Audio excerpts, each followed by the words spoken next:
Hola, soy Darío Flota Ocampo, secretario de Fomento Turístico de Yucatán. Y yo, David Escalante, director del Fideicomiso Público para el Desarrollo del Turismo Reñones en Yucatán. Queremos invitarlos a visitarnos en la 37ª edición del Congreso Internacional de Medicina de Urgencias y Reanimación, que se realizará del 17 al 20 de febrero del próximo año 2026, aquí en el Centro Internacional de Congresos de Yucatán. Los esperamos. Yucatán y sus sublimes fuentes de agua, sagrado elemento de los mayas de ayer y de hoy y de siempre. Yucatán y sus pueblos tan parecidos, pero no iguales. Cada aroma, cada sabor y cada color se perciben de manera singular.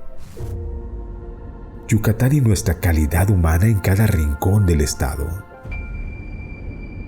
Yucatán y sus sitios arqueológicos, centinelas del tiempo y testigos de la grandeza de la civilización maya.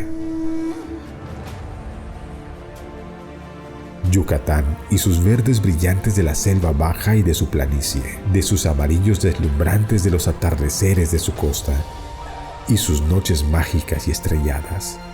Yucatán y Mérida, la ciudad blanca, su capital, que es multidiversa, que nunca ha dejado de ser cosmopolita y que en cada calle se amalgama pasado, presente y futuro. Yucatán, la tierra del Mayab, la de los escogidos, la tierra donde sonreímos y nos damos todo por los demás. En esta tierra expresamos nuestra empatía con un saludo sagrado, Inlaquech, que significa yo soy otro tú, al que se contesta Halaken, que significa tú eres otro yo. Manifestando así la conexión que existe entre cada uno de nosotros.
Hagamos que las cosas sucedan en la Sociedad Colimense de Medicina de Emergencia, capítulo Colima.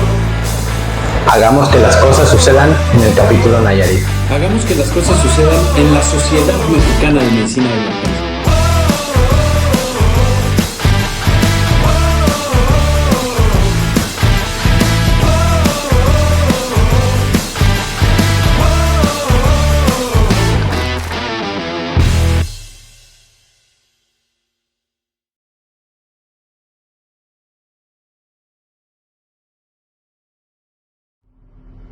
Era un martes como cualquier otro.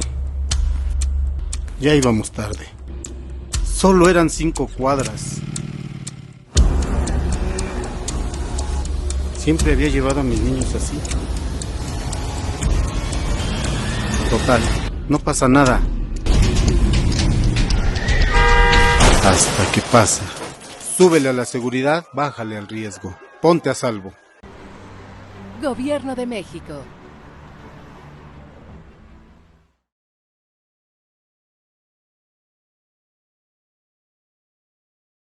que nos visitan a través de la plataforma de la Sociedad Mexicana de Medicina de Emergencias y los que nos visualizan a través de nuestras redes sociales, principalmente por Facebook. Y a nombre de nuestro presidente, el doctor Gustavo López Orozco, les doy la más cordial bienvenida a esta sesión mensual y muy especial. Me presento, soy la doctora Silvia Elena Uribe Moya, soy miembro del comité y de la mesa directiva de la Sociedad Mexicana de Medicina de Emergencias. Y les decía que esta es una sesión muy especial. Hoy es el Día del Médico. Muchas felicidades a todos los médicos que nos visualizan el día de hoy. Y también, pues, una sesión especial, como ya lo vieron en el templete, en nuestra sesión muy especial, por ser el Día Mundial del Ictus. Vamos a tener una sesión que es patrocinada por Beringer con el tema ¿cuándo sí, cuándo no? Criterios para trombolizar en evento vascular cerebral. Tengo el gusto de presentar a una excelente ponente, que es la doctora Vanessa Cano Nigenda, que es médico internista, es neuróloga con alta especialidad en neurología vascular por el Instituto Nacional de Neurología y Neurocirugía Manuel Velasco Suárez en México, es instructora de Advanced Stroke Life Support y miembro del Sistema Nacional de Investigación SNI-1. Y sin más, es coordinadora de la Clínica de Enfermedad Vascular Cerebral del Instituto. Muchas gracias, doctora Vanessa, en estar con nosotros el día de hoy. Vamos a dar inicio a su charla. Doctora Uribe, muchas gracias a usted, a toda la mesa directiva de la sociedad y a todos los que nos escuchan en este día. Nuevamente, feliz Día del Médico. Y agradezco la presentación por parte de la doctora Uribe. Estos son mis conflictos de interés y siempre inicio mis pláticas de ictus con esta diapositiva porque es importante centrarnos en qué vamos a hablar, es decir, qué impacto tiene lo que eventualmente en las siguientes diapositivas intentaremos tratar o no. Y este es un eslogan que sacó la World Stroke Organization, justo como bien decía la doctora Silvia Uribe, en función de la conmemoración del Día Mundial del Ictus, el 29 de octubre. Y vean esto, uno de cada cuatro de los que están escuchando esta charla tiene la posibilidad de tener una enfermedad vascular en su vida. Entonces, lo que nos dice la World Stroke Organization es no seamos ese uno. Pero si alguno de nosotros, de nuestros pacientes o familiares lo son, mucha gente que está en riesgo, uno de cada cuatro, entonces nosotros como médicos tenemos que tener la capacidad de tratar a estas personas. Ustedes saben perfectamente que hoy por hoy la enfermedad vascular cerebral es la segunda causa de muerte, solo superada por la cardiopatía isquémica, y la primera causa de discapacidad neurológica. Recordemos que de todos los pacientes que tengan un ictus, 25% van a quedar totalmente dependientes de otros para todas sus actividades de la vida diaria.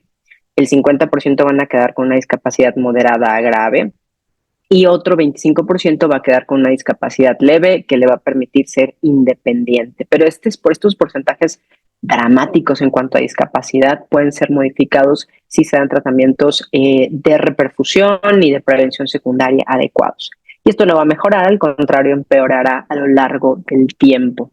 Algo que siempre es relevante puntualizar es que, claro, vamos a tratar esta enfermedad, pero lo ideal es prevenirla. Entonces, si tenemos nosotros el contacto con pacientes antes que esto suceda, también es nuestra responsabilidad ajustar todos estos factores que generan infartos cerebrales, porque se estima que el 90% de estos infartos serían prevenibles, que son todos estos factores de riesgo que ustedes ya conocen. Entonces, la EBC en México y en el mundo es frecuente, uno de cada cuatro, es mortal, es discapacitante, es prevenible, pero cuando esto no fue posible, es tratable. Y hoy por hoy tenemos 2 tratamientos de reperfusión en agudo importantes, eficaces, probados, distribuidos, y es la trombolisis intravenosa y la trombectomía mecánica.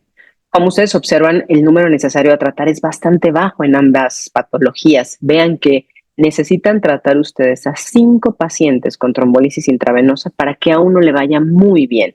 No son tratamientos 100% eficaces, por supuesto, son además tratamientos que tienen riesgos, pero la eficacia vale la pena esos riesgos. 1 de cada 5 le estamos otorgando la posibilidad de que regrese a su vida habitual independiente. Y en trombectomía mecánica, 1 de cada 2. El punto es que si estamos nosotros parados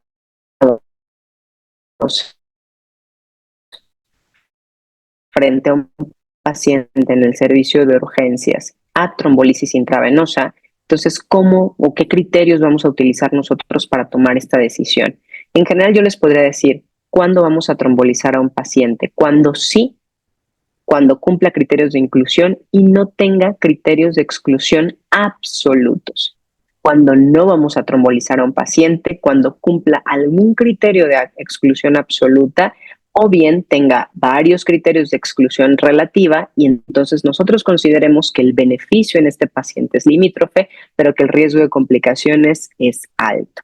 Y pareciera muy general, pero realmente así es la decisión de tratamiento de trombolisis intravenosa.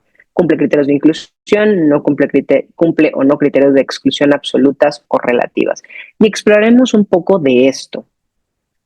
Lo que les voy a presentar a continuación, lo que platicaremos en las siguientes diapositivas, es muy dirigido y ustedes tenemos todos que tener esta diferencia entre si un paciente lo vamos a trombolizar en una ventana habitual, que es esta hasta menos de 4.5 horas, o en ventanas no habituales, que son los infartos del despertar o de inicio desconocido o aquel ictus con más de 4.5 horas, pero 9 horas de evolución.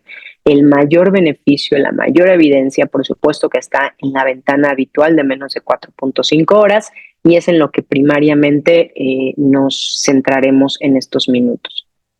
Entonces les quiero presentar a esta paciente. Es una mujer de 65 años. Ella presentó debilidad súbita del hemicuerpo derecho y afasia motora. Ella inició hace 3 horas. ¿Qué necesitamos para decidir? La tenemos enfrente, esta paciente no tiene ninguna otra comorbilidad, a decir de los familiares. ¿Qué necesito para trombolizar a esta paciente o no trombolizarla? Primer punto, que cumpla criterios de inclusión. Y mis criterios de inclusión son básicamente estos 3. Que tengan un déficit neurológico súbito con síntomas de un territorio arterial medible por NIH con un inicio de menos de 4.5 horas, que en este caso nuestra paciente lo tiene. Ella llegó con un NIH de 12.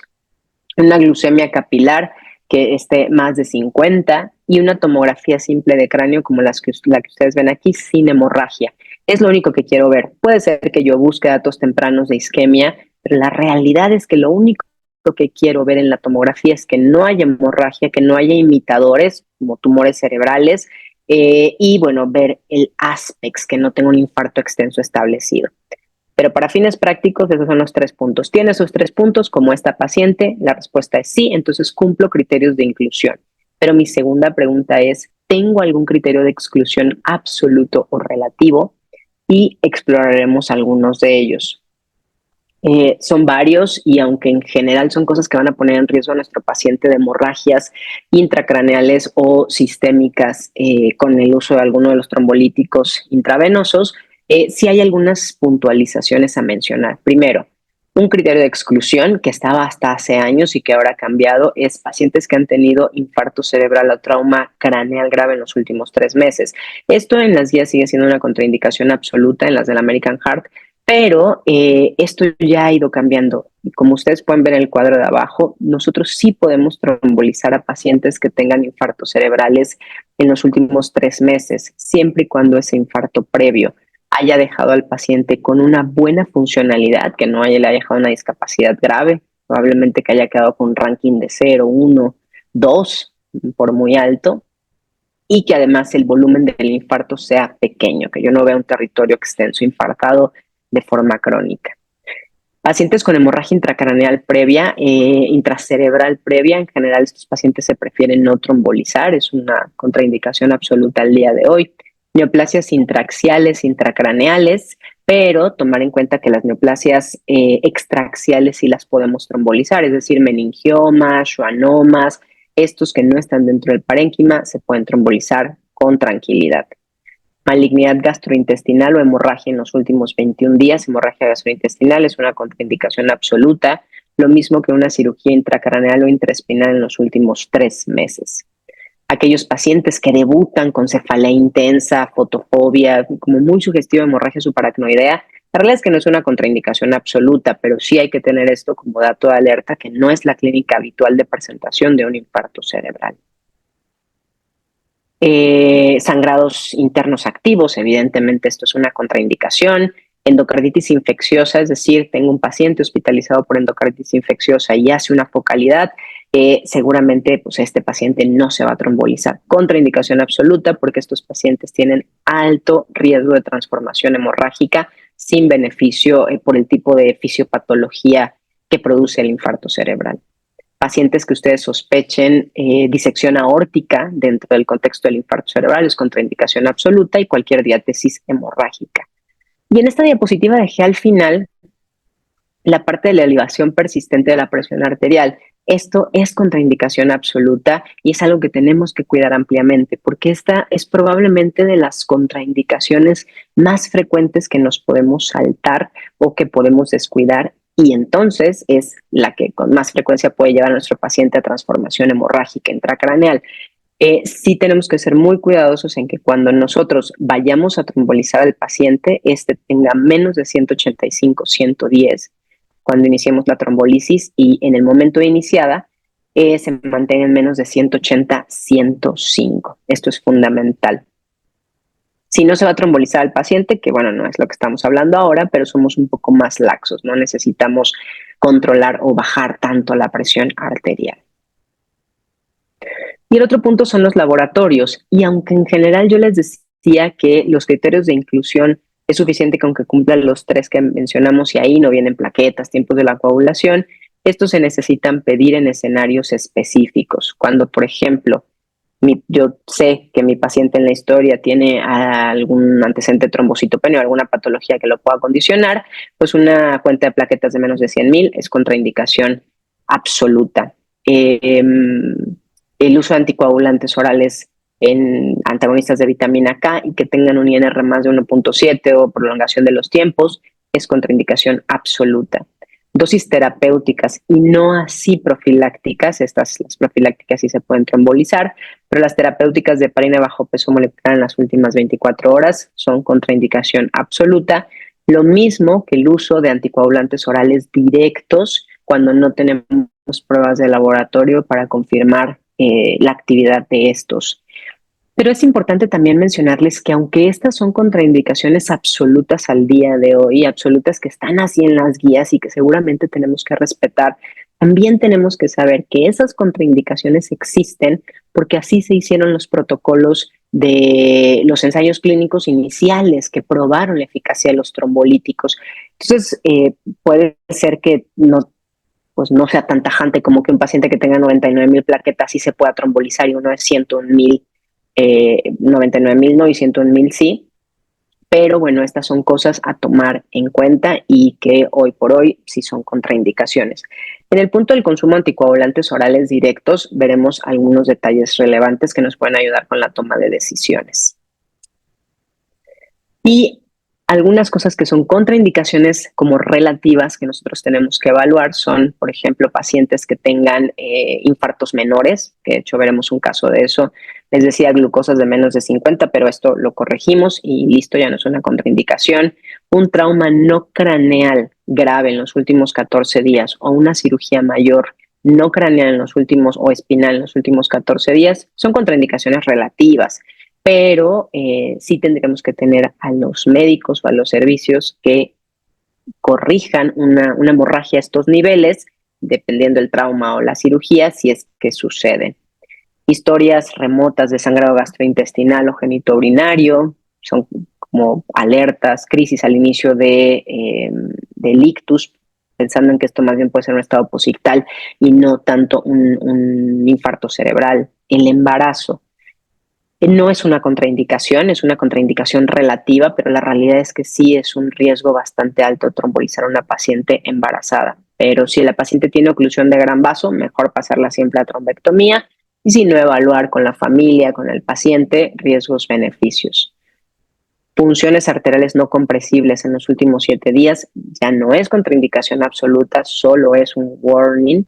Y vean estos 2 últimos puntos, aneurismas y malformaciones arteriovenosas, ambas se pueden trombolizar si no han sangrado, si no se han roto. Esas dos se podrán trombolizar sin problema. Y les quiero presentar un caso y les pido por favor que ya sea de manera directa al administrador en esta plataforma o en el grupo general, puedan ustedes poner su opinión si otorgarían trombolisis intravenosa a Luis. Luis tiene 62 años, él tiene diagnóstico de fibrilación auricular y le están dando tratamiento con Rivaroxaban 20 miligramos cada 24 horas. A pesar de un buen consumo, él inició hoy a las 6 de la mañana con disartre, debilidad del hemicuerpo izquierdo. Llegó con ustedes a las 9 de la mañana, 3 horas después, con un NIH de 12, presión de 170/95, glucosa de 150, con esta tomografía de cráneo simple donde lo que más queremos hacer es descartar hemorragia, se descarta, y al interrogar ustedes les dan la información que la última toma de Rivaroxaban fue un día previo a las 9 de la noche. Es decir, cuando este paciente llega con ustedes, él tiene 12 horas del último consumo del anticoagulante oral directo. ¿Qué opinan? ¿Otorgarían trombolisis a Luis? Pongan por favor ahí en el chat su opinión, ¿sí o no? Y esto es relevante por varias cosas. Primero, tenemos que en los ensayos clínicos que probaron la eficacia de los anticoagulantes orales directos, Apixaban, Rivaroxaban, Edoxaban, Dabigatran, hay un porcentaje de pacientes, o sea, tenemos riesgo de infartos cerebrales incluso sobre el consumo de estos anticoagulantes orales directos. Entonces tenemos que saber qué hacer porque, como ustedes ven, cada vez es mayor el consumo de estos anticoagulantes orales, o más bien cada vez es mayor los pacientes que les van a llegar con fibrilación auricular y con infarto cerebral, y cada vez es mayor pacientes con infarto cerebral que van a consumir DOAC, mucho más alto que el consumo de antagonistas de vitamina K. Y el riesgo anual de infarto cerebral, a pesar del consumo de DOAC, va de 1 a 2%. Entonces, ¿qué vamos a hacer con esos pacientes? Porque vean, esto es lo que dicen las guías del 2018 con actualización al 2019 del American Heart. Lo que nos dicen es que trombolizar a pacientes que están sobre consumo de anticoagulantes orales directos puede no solo no tener beneficios, sino además ser perjudicial. Sí, entonces nos dicen que no debemos administrarlo a menos que tengamos pruebas de laboratorios de coagulación dentro de parámetros normales, o bien que el paciente tenga más de 48 horas del último consumo, que no es el caso de nuestro paciente. La Organización Europea nos dice algo similar. No sugieren trombolisis intravenosa si el consumo ha sido en las últimas 48 horas. No tenemos test específicos para monitorizar la actividad de estos anticoagulantes orales directos. Entonces, esto es lo que nos dicen las guías. Sabemos entonces que si un paciente, y esto es un algoritmo sugerido, tiene más de 48 horas, mayor o igual de 48 horas de la última toma del anticoagulante tipo oral directo, con una presumible o comprobada función renal preservada, entonces estos pacientes sí se pueden trombolizar. Pero si este consumo es menos de 48 horas y es Dabigatran, yo tengo que tener pruebas normales de la coagulación y en ese caso sí lo puedo trombolizar. Y si estas no están normales, entonces tendremos que revertir con Idarucizumab.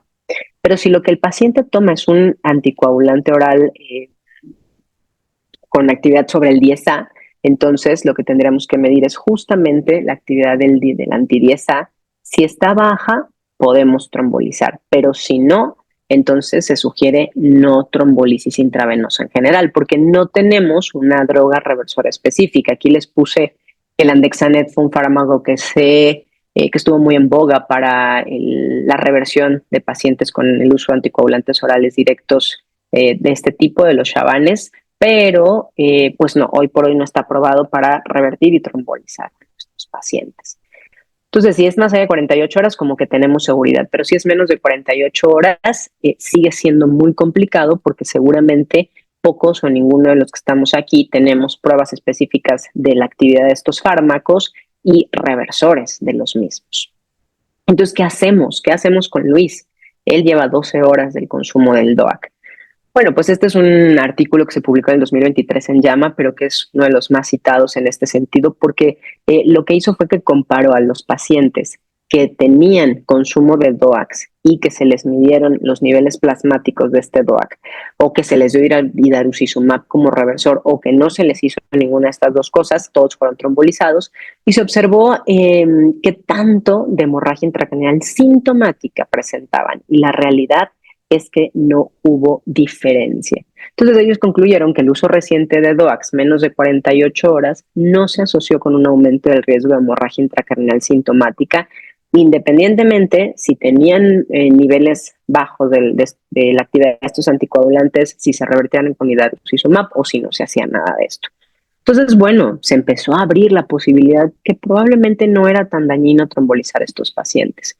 Y a inicios de este mes se publicó en Stroke este artículo donde justamente se comparó a pacientes que se trombolizaron o que no se trombolizaron y que estaban sobre DOAC. El desenlace de seguridad fue precisamente la hemorragia intracraneal sintomática, y vean que cuando se comparó a los que no se trombolizaron con aquellos que sí se trombolizaron sobre DOAC, pues la realidad es que no hay diferencias en el riesgo y en la presentación de hemorragia intracraneal. Y a los que sí se trombolizaron tampoco no hubo diferencia si se revirtieron con idarucizumab o si no se revirtieron. Entonces les fue igual en ese sentido de la hemorragia. Y cuando uno ve la funcionalidad, les fue mejor, o a una mayor proporción de pacientes les fue mejor cuando se trombolizaron sobre DOAC que cuando no lo hicieron.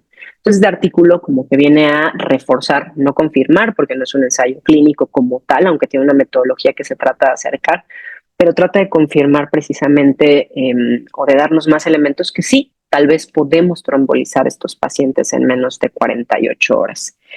Entonces, desde la perspectiva que yo les puedo otorgar de si daríamos trombolisis intravenosa a Luis, pues probablemente sí, si no cuenta con ninguna otra contraindicación relativa, si no es un paciente frágil, si se explica a la familia los riesgos y en un centro que tenga la capacidad de resolver el problema. Es decir, lo trombolizo, me sangra, bueno, lo puedo meter a derivación ventricular, craniotomía descompresiva.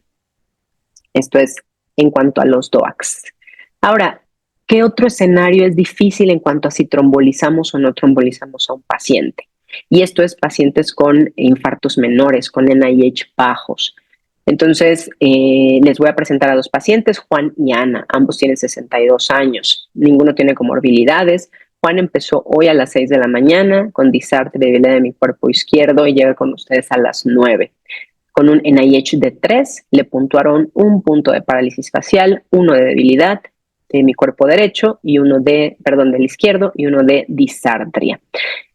Ana, por su parte, debutó con afasia y debilidad en mi cuerpo derecho. Llegó también a las 9 de la mañana, 3 horas de evolución ambos, pero ella tenía un NIH de 5 por 2 puntos de preguntas incorrectas, 2 de afasia y 1 de disartria. Entonces, pueden poner ustedes en el chat si otorgarían trombolisis intravenosa a alguno de estos dos pacientes. Pongan Juan, pongan Ana o pongan ninguno, tomando en cuenta que son NIH bajos y que recordemos que aquí siempre hay una balanza entre el beneficio que voy a otorgar a mi paciente versus el riesgo que le voy a dar. El riesgo que tenemos de hemorragias intracraneales sintomáticas es de alrededor del 6%. Y estos pacientes, y sabemos que un paciente que hace transformaciones hemorrágicas tiene peor desenlace funcional y tiene mayor mortalidad. ¿Y por qué es compleja esta decisión en cierta medida? Bueno, pues porque en general se sugiere que se dé trombolisis intravenosa en NIH bajo a pacientes con infartos discapacitantes, pero hay subjetividad entre decir que es discapacitante y no existe un consenso incluso en el puntaje, pero sepan ustedes que hoy por hoy el puntaje aceptado como NIH bajo o infarto menor es de 0 a 5, entonces ambos pacientes cumplen para eso. ¿Cuándo podríamos decir que ese NIH bajo es discapacitante para tener algo un poco más objetivo? Cuando tenemos un área elocuente afectada y en alguno de estas áreas elocuentes cumple 2 o más puntos. Por ejemplo, en visión, en motricidad, en lenguaje o en coordinación. Y esto es precisamente lo que nos dicen las guías. Estas son las guías europeas del 21. Pacientes con infartos menores pero discapacitantes en menos de 4.5 horas de evolución, pues la recomendación es fuerte en cuanto a si trombolizar.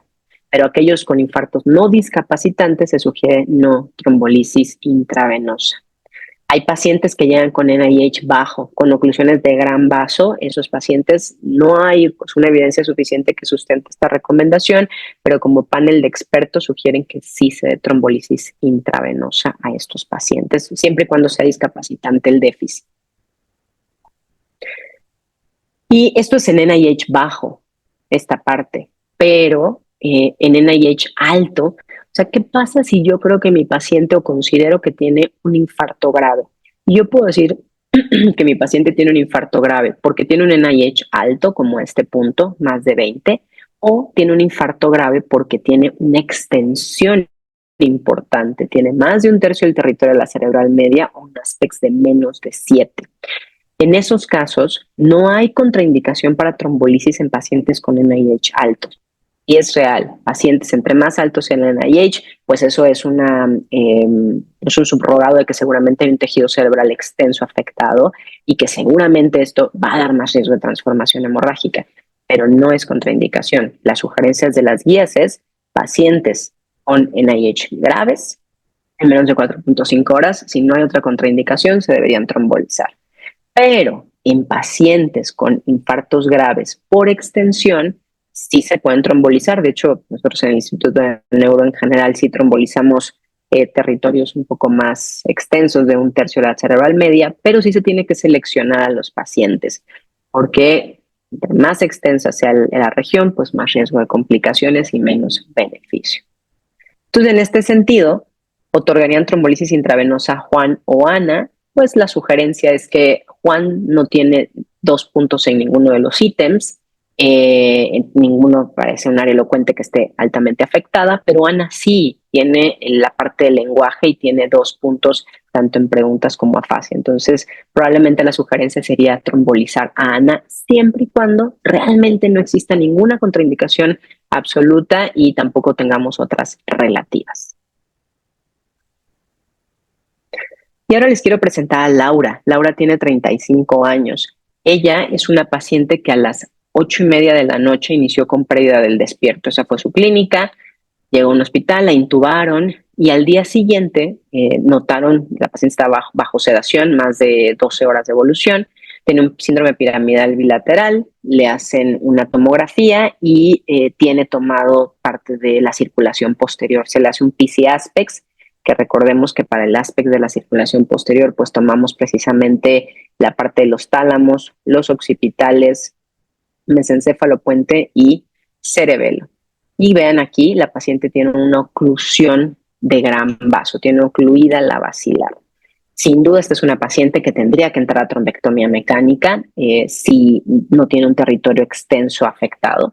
Pero la pregunta antes de ese punto es, o a la par de ese punto más bien, es si le voy a otorgar trombolisis intravenosa, porque ya esta paciente tiene no solo más de 4.5 horas, más de 9, tiene más de 12 horas de evolución del inicio de los síntomas. Y esta es la recomendación. Es tan importante la oclusión de la basilar, los infartos por oclusión de la basilar, que hay solamente en la sociedad europea una postura en cuanto a estos pacientes, solo para ellos. Y vean, entonces la pregunta es si la trombolisis intravenosa mejora el desenlace de pacientes dentro de las primeras 24 horas de la última vez visto bien en estos que tienen infarto cerebral y oclusión de la basilar.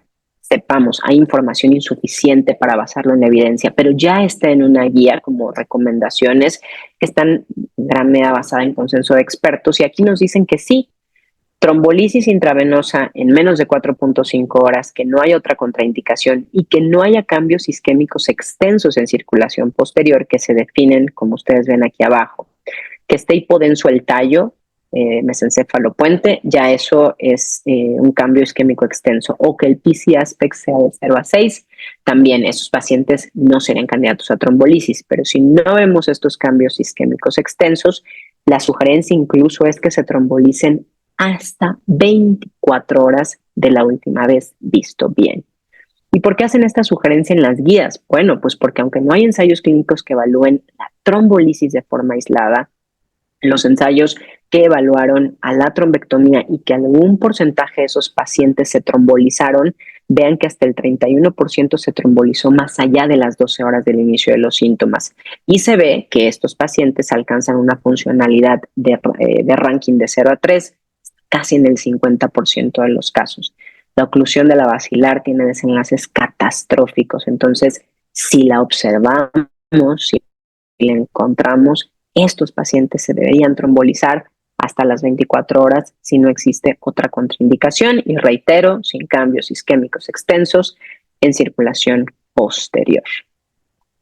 Y por último les quiero mostrar a Juan de 55 años. Entonces, bueno, todos estamos de acuerdo que trombolizaríamos a Laura a la par que la estamos presentando a trombectomía mecánica. Pero Juan inició a las 6 de la mañana con afasia y debilidad de mi cuerpo derecho y llegó a su servicio a las 12 del día, es decir, 6 horas de evolución del inicio de los síntomas. NIH de 9, presión 170/95. Entonces, tienen una glucosa normal, cumple criterios de inclusión, pues 1, tengo el déficit neurológico medido por NIH, 2, una glucosa que está en más de 50, y el tercer punto, una tomografía, como ven aquí, sin sangre. Entonces, cumple criterios de inclusión para esa ventana que hablamos de menos de 4.5 horas. Pero Juan ya no entra en este escenario. Juan es una ventana no habitual, es una ventana extendida. Y para eso estamos entonces en este escenario del despertar o de inicio desconocido o menos de 9 horas de evolución. Sí tenemos que ver la viabilidad del tejido. La sugerencia es que si es un infarto del despertar, podemos utilizar la resonancia, es decir, el paciente ya se despertó con el déficit, pero llega con ustedes en menos de 4.5 horas desde que se despertó, lo metemos a resonancia, y si hay este mismatch donde yo no lo veo en flare, pero sí en difusión, de acuerdo a los criterios del estudio Wake Up, se podría trombolizar. Y para los pacientes que yo sé que el paciente inició entre 4.5 y 9 horas de los síntomas de focalización, necesito estudios de perfusión, ya sea perfutomografía, como en esta imagen, o perfurresonancia. Estos son de acuerdo a los criterios del Extend, y con eso lo podría trombolizar. En algunas ocasiones nos han preguntado si los trombolizaríamos, estas ventanas no habituales del despertar o extendidas, con una tomografía simple. Y la realidad es que sí hay estudios publicados de vida real, hay experiencia en muchos centros, sobre todo en Latinoamérica, donde pues no siempre se tiene acceso a estos estudios, pero hoy por hoy no hay evidencia que sustente que sea seguro trombolizar a estos pacientes en ventana no habitual sin unos estudios de viabilidad como estos que les muestro.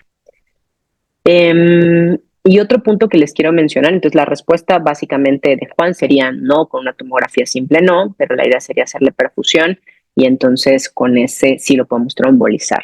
Pero algo que también quiero mencionarles específicamente en las ventanas extendidas es que si hay oclusión de gran vaso, se debería ir directo a trombectomía mecánica en estos casos. Y son muchos los estudios que tenemos que han comprobado la eficacia de la trombólisis intravenosa.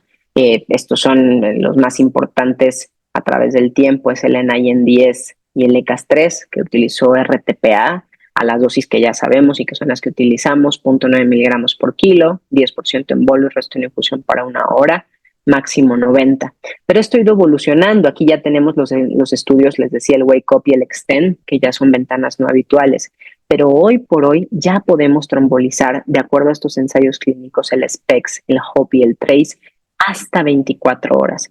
Pero estos son pacientes que se trombolizan con estudios precisamente de viabilidad, tanto en circulación anterior como posterior, y tanto con RTPA como con TNK. Entonces, claro que va avanzando la trombólisis intravenosa hasta allá. Esto es nada más para que ustedes tengan un panorama de todo lo que se ha estudiado en TNK, y que hoy por hoy pues ya tenemos bastante evidencia que se puede trombolizar con cualquiera de los dos, RTPA y TNK. Entonces quiero concluir comentándoles que la trombolisis intravenosa continúa siendo la piedra angular del manejo de reperfusión aguda del infarto cerebral con alta eficacia. ¿En qué casos a veces decidimos sí o no trombolizar? Pacientes con NIH bajo, 0 a 5, pero que sea discapacitante, la sugerencia es sí trombolizar. Y en NIH altos, debe definir. Si solo es por NIH, podemos trombolizarlo, pero si además de eso vemos un territorio extenso tomado, más de un tercio de la cerebral media, un aspecto de menos de 7, sí se tienen que evaluar riesgos y beneficios. Trombolizar es sobre consumo de anticoagulantes orales directos. Si la última toma fue más de 48 horas con una función renal presumiblemente adecuada, o si tenemos la posibilidad de usar reversores, se puede trombolizar. Y aquellos que consumieron el DOAC en menos de 48 horas, también podemos trombolizarlos, pero sí en centros que tengan capacidad de resolución de complicaciones. Trombolizar en ventanas extendidas se puede hacer más allá de las 4.5 horas, pero en general sí necesitamos hoy por hoy estudios de viabilidad. Y trombolizar a pacientes que tengan oclusión de la basilar se puede hacer hasta 24 horas. Muchas gracias por su atención. Excelente charla, doctora. La verdad que muy concreta. Podríamos seguir hablando de evento vascular cerebral horas en cuanto a diagnóstico, tratamiento, definiciones, todos los artículos, desglosarlos, estaríamos hablando prácticamente de un simposio, pero creo que era muy puntual y específico lo que queríamos tratar el día de hoy, ¿no? Cuándo sí, cuándo no. Los casos fueron muy concretos y quisiera resaltar unos puntos muy importantes que sin duda nuestra pirámide poblacional se está invirtiendo. Desafortunadamente, los factores de riesgo como diabetes, hipertensión, dislipidemia, que son los principales factores que nos llevan a que un paciente tenga el riesgo de presentar evento vascular cerebral, pues obviamente van al alza. Y esto sin duda con más frecuencia nos llegan pacientes, los que ya tengan pues unos años laborando en salas de urgencias con neurología, incluso cardiología, bueno, de todo el equipo multidisciplinario verán que ahora vemos con mucho más frecuencia o con mucho más con mucho más frecuencia pacientes con evento vascular cerebral y otras comorbilidades, ¿no? En la sala de urgencias que hace unos años. Y pues es una enfermedad que estamos obligados a tener los 3 puntos principales. 1, conocerla. 2, diagnosticarla. Y 3, cómo la vamos a tratar.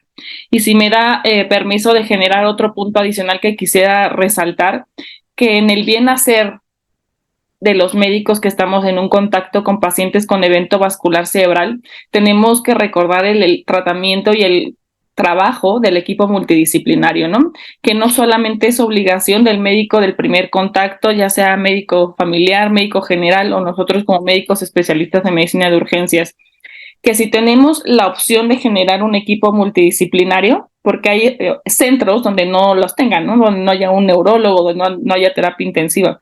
Pero si tenemos esas opciones, generar ese grupo para poder tratar en conjunto y sea lo más viable y el mejor tratamiento, obviamente diagnóstico y tratamiento que sea aplicado a nuestro paciente. Y si me da pie, tenemos aquí varias preguntas. Obviamente hubo mucha participación en cuanto a las preguntas de a quién trombolizábamos y a quién no. Muchas gracias por hacerlo dinámico también para ya estas horas de la noche. Tenemos unas preguntas. Si a una paciente que tiene oclusión de gran vaso, aparte de pasar la trombectomía, ¿se puede trombolizar o ya no?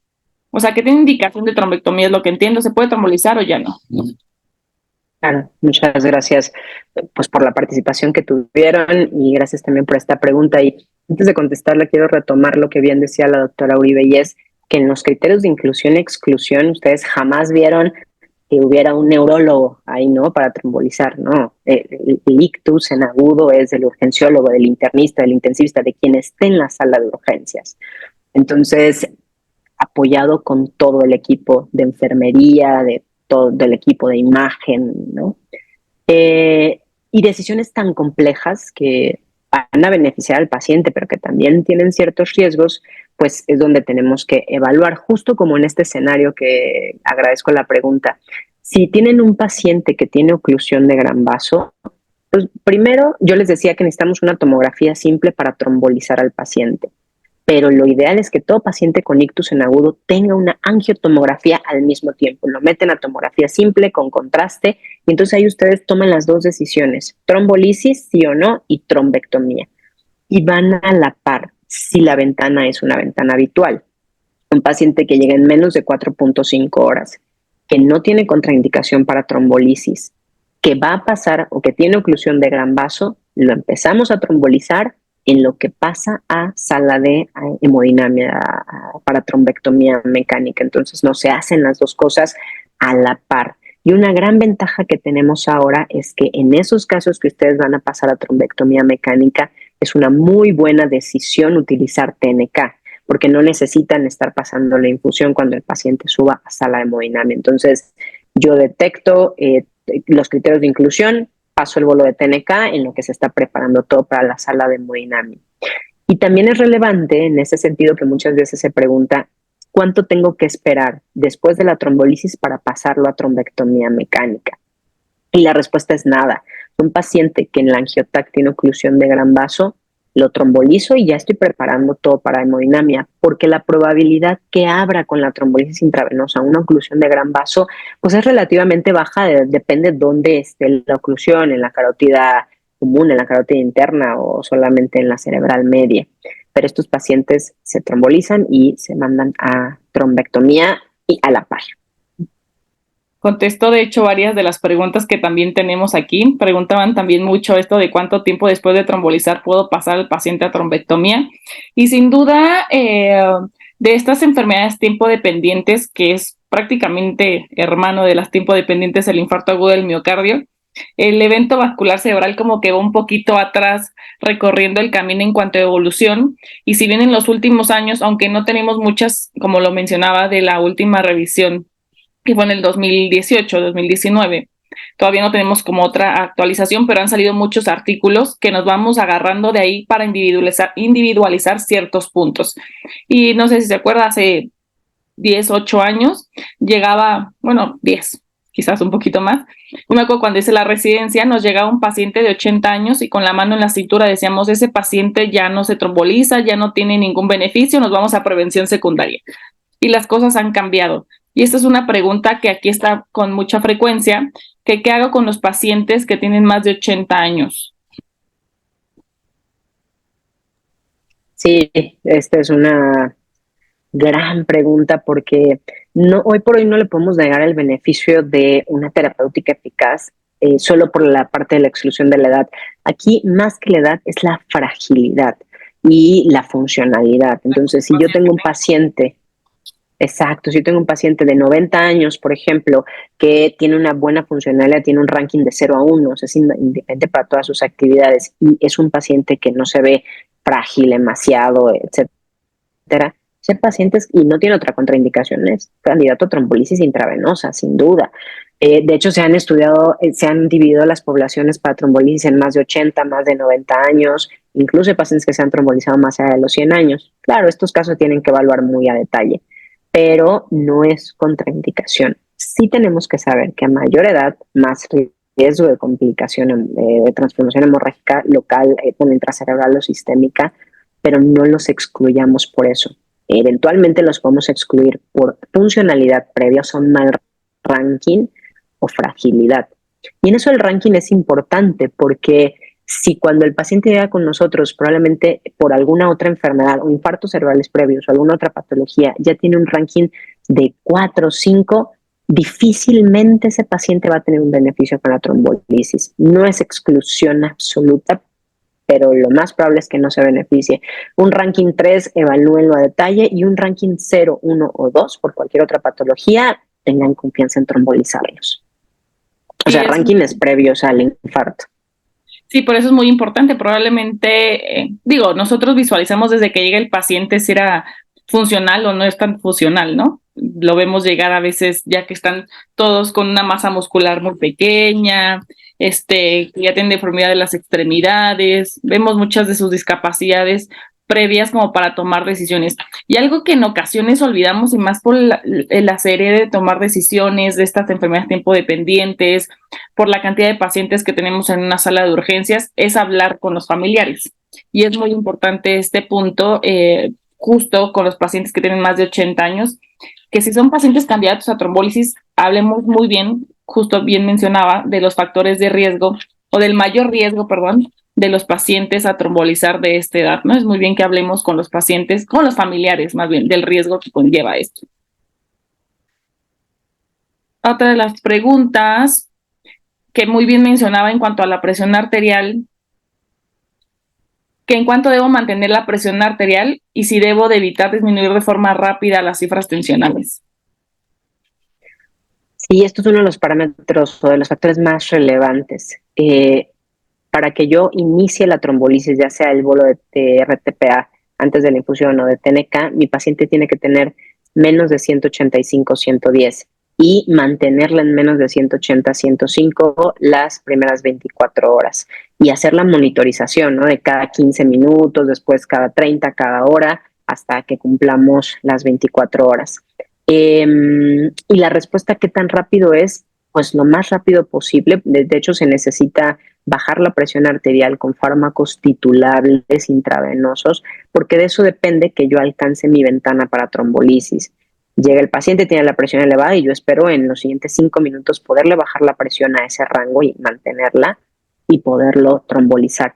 Ahora, tampoco queremos que el paciente tenga 90-60 en 5 minutos, ¿no? En general, y es difícil, o sea, es difícil que bajen tanto, porque de hecho el cerebro está tratando de mantener una perfusión cerebral y también hay hipertensión arterial de forma compensatoria en alguna manera. Pero sí, es lo más rápido para lograr trombolizarlo. Pero si no se va a trombolizar, que fue un poco lo que comenté brevemente, sí hay que ser más cuidadosos. O sea, si el paciente no se va a trombolizar, sí hay que bajar la presión arterial, se espera entre 15 y 25% en las primeras 24 horas, porque precisamente el cerebro está tratando de mantener esa perfusión, esa colateralidad, etcétera.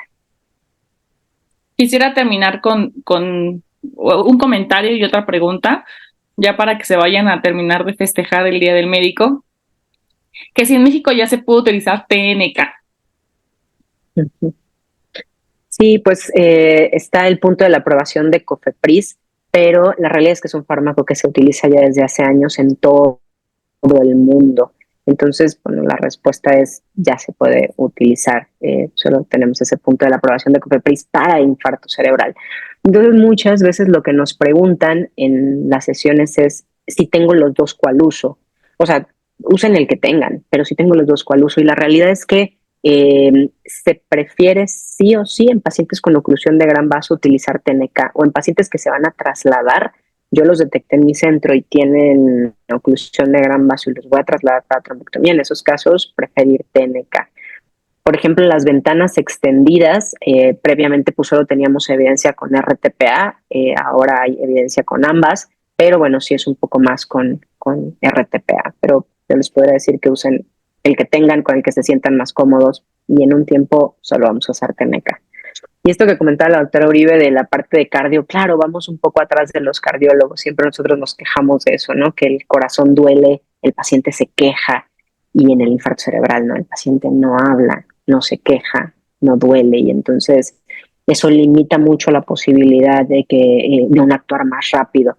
Pero bueno, cada vez vamos avanzando más. Hay muchísima información nueva, un poco de lo que les mostré, tanto en trombolisis y se ha avanzado mucho en trombectomía. Sí quisiera reiterar que aunque esta plática iba muy dirigida a cuando sí no trombolizar, sí es parte de nuestra labor como médicos en los servicios de urgencias definir qué pacientes son candidatos o no para trombectomía, aunque no tengamos a la hemodinamia. Al final nosotros tenemos que poder decir, tuve 10 pacientes con oclusión de gran vaso que no puede pasar a trombectomía mecánica. Y eso es relevante porque yo tengo que saber que esos pacientes es baja la probabilidad que mejoren solo con trombolisis. Y que les podemos ofrecer una farmacoinvasiva, probablemente sí bien, no muchos lugares, de hecho nosotras dos somos de la Ciudad de México, donde probablemente hay más centros capacitados para trombectomía, pero en muchos estados me van a decir, no cuento ni con un centro de trombectomía, pero afortunadamente se han ido formando redes para hacer una farmacoinvasiva, es decir, trombolizo a mi paciente y busco el enlace para poderlo someter a trombectomía, estos pacientes justo específicos en con oclusiones de gran vaso, ¿no? No cerrarnos a que no tenemos esa opción. Y obviamente ante la demanda, pues se va creando la necesidad de crear estos centros, ¿no? Y si afortunadamente ya tenemos centros que se hacen hemodinamia para cateterismos cardíacos, pues son centros que sí se pueden capacitar y generar, pues con el personal indicado para hacer una trombectomía. Sí, totalmente. Yo quisiera a lo mejor concluir comentando en cuanto a la pregunta del título de la ponencia es, en general siempre deberíamos apostar por la citrombolisis, o sea, esa tendría que ser nuestra primera apuesta, a diferencia de años anteriores donde seguramente la apuesta era no por la alta tasa de complicaciones, ahora no, la apuesta debe ser sí y bueno, de esto bajarnos un poco a qué grupo de pacientes no se va a beneficiar y pues tienen mayor riesgo que beneficio. Y ya la última pregunta en cuanto al uso de anticoagulantes, que afortunadamente ya los antagonistas de la vitamina K han ido disminuyendo, ya se usan más DOAC, son más cómodos de usar, menor riesgo de sangrado, pero pues hay indicaciones muy precisas que utilizan antagonistas de la vitamina K, que hay pacientes que llegan con consumo de antagonistas de vitamina K, que podemos tomarle unos tiempos de coagulación de forma inmediata, vemos el NR menos de 1.7, porque no se tomó su dosis, porque hace mucho que no tenía un seguimiento en cuanto a sus niveles de DNR, la razón que ustedes gusten, y afortunadamente estaba menos de 1.7 y ese paciente, en lugar de estar en contraindicación absoluta, pasa a ser a un paciente candidato a trombólisis, ¿no? Eso en cuanto a antagonistas de la vitamina K. Y la otra de los pacientes que toman los DOACs, yo sé que es muy complicado que tengamos la medición de anti-10A, como bien mencionaba en el algoritmo y mucho menos medir los niveles específicos de los DOACs, y tampoco es específico medir un TTPA para decir que el paciente está bien anticoagulado o no, pero muy bien especificado por usted que mencionaba, y creo que ya contesté la pregunta, que es muy bueno el interrogatorio que tengamos que hacer al familiar o al paciente para ver el último consumo también de sus medicamentos. Ojalá corramos con la suerte, ¿no? Que no estaba bien medicado, que algo pasó, y ya con la mano en la cintura tomar la decisión de sí trombolizar a nuestro paciente. Ya contesté la pregunta, creo era el uso de anticoagulantes, cómo medir justo la función de los DOACs. Sí, no, totalmente, pero sí es algo a lo que vamos a estar más enfrente pues, del paciente y sí tenemos que tener la noción de qué hacer, cómo hacerlo y qué evidencia hay para tomar o no una decisión. No sé, pienso, un paciente joven, no sé, 40 años, buena funcionalidad, consumo de DOAC reciente, bueno, en ese paciente claro que nos vamos a arriesgar. Paciente de 80 años, 90 años, frágil, ranking 2 previo, seguramente en ese paciente no nos vamos a arriesgar si el consumo es menos de 48 horas. Más de 48 horas no hay contraindicación. Y en cuanto a los antagonistas de vitamina K, pues sí, o sea, si el INR está en menos de 1.7 se puede trombolizar, pero más de 1.7 hoy por hoy es legalmente una contraindicación. Exacto. Pues creo que vamos a dar cierre a esta excelente charla. Sin duda nos da pie a hablar de muchísimas más cosas de forma posterior y nos gustaría contar con su presencia si es que se generara así. Y me gustaría cerrar y también dar pie a que usted diera unos puntos en cuanto a cierre, de que no nada más es el papel importante del médico que detecta de forma inicial, sino que también tenemos que acercarnos a nuestra población, si contamos en una UMF, en una HGZ, en el hospital que estemos, tratar de hacer pública la información a nuestra población en cuanto a la concientización del evento vascular cerebral, ¿no? Bien lo decía, la enfermedad del evento vascular cerebral no lo sienten, piensa que está cansado, piensa que le hace falta una coca, piensan que se le bajó la glucosa, piensan mil cosas, menos que sea un evento vascular cerebral. Y ahí tenemos que hacer todavía un papel muchísimo más importante, justo repito, en cuanto a la concientización a la población general, en cuanto al conocimiento del evento vascular cerebral. Sí, la realidad es que el manejo de la enfermedad vascular cerebral, del infarto cerebral, es de muchas etapas.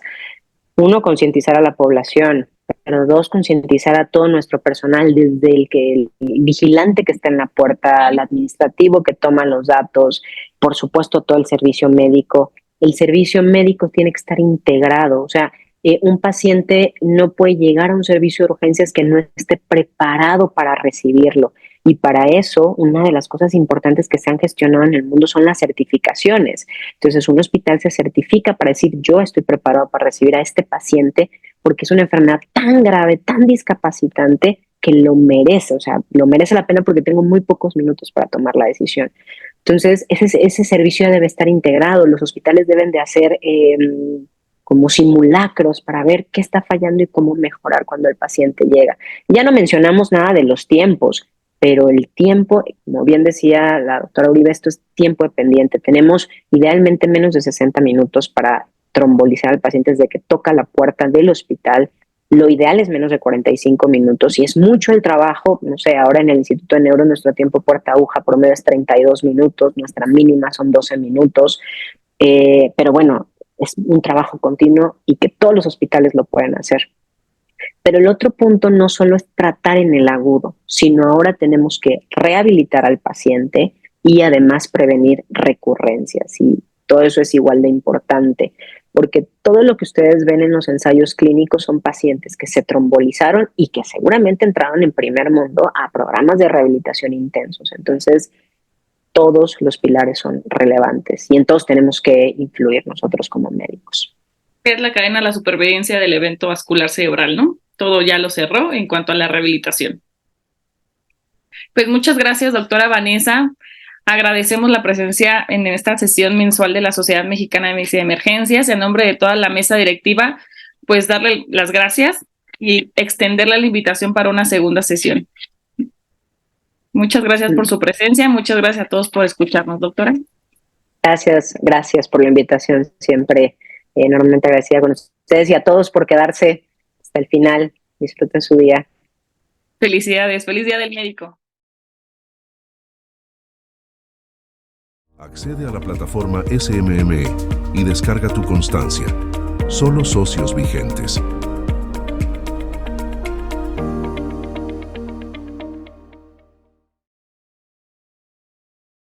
Hola, soy Darío Flota Ocampo, secretario de Fomento Turístico de Yucatán, y yo, David Escalante, director del Fideicomiso Público para el Desarrollo del Turismo a Reñoles en Yucatán. Queremos invitarlos a visitarnos en la 37ª edición del Congreso Internacional de Medicina de Urgencias y Reanimación, que se realizará del 17 al 20 de febrero del próximo año 2026, aquí en el Centro Internacional de Congresos de Yucatán. Los esperamos. Yucatán y sus sublimes fuentes de agua, sagrado elemento de los mayas de ayer y de hoy y de siempre. Yucatán y sus pueblos tan parecidos, pero no iguales. Cada aroma, cada sabor y cada color se perciben de manera singular. Yucatán y nuestra calidad humana en cada rincón del estado. Yucatán y sus sitios arqueológicos, centinelas del tiempo y testigos de la grandeza de la civilización maya. Yucatán y sus verdes brillantes de la selva baja y de su planicie, de sus amarillos deslumbrantes de los atardeceres de su costa y sus noches mágicas y estrelladas. Yucatán y Mérida, la ciudad blanca, su capital, que es multidiversa, que nunca ha dejado de ser cosmopolita y que en cada calle se amalgama pasado, presente y futuro. Yucatán, la tierra del Mayab, la de los escogidos, la tierra donde sonreímos y nos damos todo por los demás. En esta tierra expresamos nuestra empatía con un saludo sagrado, Inlaquech, que significa yo soy otro tú, al que se contesta Halaken, que significa tú eres otro yo. Manifestando así la conexión que existe entre cada uno de nosotros.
en la Sociedad Colimense de Medicina de Emergencias, capítulo Colima.